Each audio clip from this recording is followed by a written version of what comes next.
За обидот да ми одговорите, но ништо не ми одговоривте, за жал, заменик министер.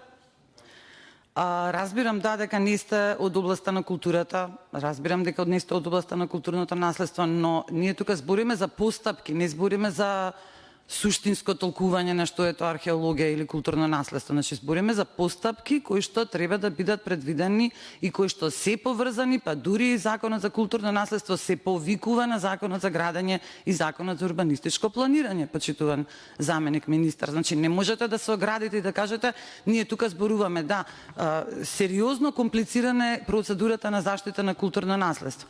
Но јас ќе ви прочитам еден член, зошто, значи, ова го зборам, од Законот за урбанистичко планирање, извинете се, враќам, меѓутоа поврзани се овие два, особено во археологијата се поврзани, бидејќи се предвидува Законот за градење се повикува на Законот за урбанистичко планирање во однос на археологијата, и затоа го читам овој член 63а, каде вели дека меѓу другото се, значи, стратешки национален интерес. Во стратешки национален интерес се ставаат и археолошки информации, јами, наоѓалишта, значи овие се два клучни збора.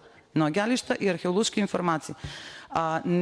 Стравот кај нас, стравот кај археолозите, стравот кај граѓаните е дека повторно има некоја, како да кажам, дупка оставено, простор каде што може да се манипулира со тоа кои ќе ги дава тие информации, кои ќе реагира.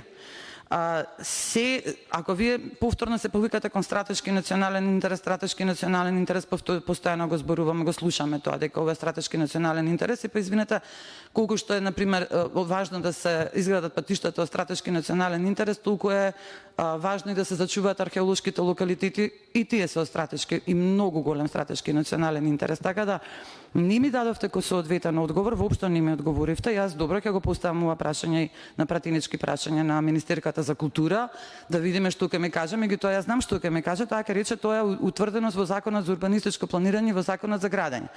Така да ова е еден лавиринт во кој што ние ќе се вртиме и ќе се вртиме во тој лавиринт, на крај ќе страда културата и ќе страда буџетот на граѓаните на Република Македонија. Не сум воопшто ништо не ми одговоривте, а се обидов да бидам конструктивна и да ве прашам најчовечки која е процедурата. Но вие бегате и од тоа. И после се чудите зошто ние вака се однесуваме. Но вие го давате одговорот. Ви благодарам.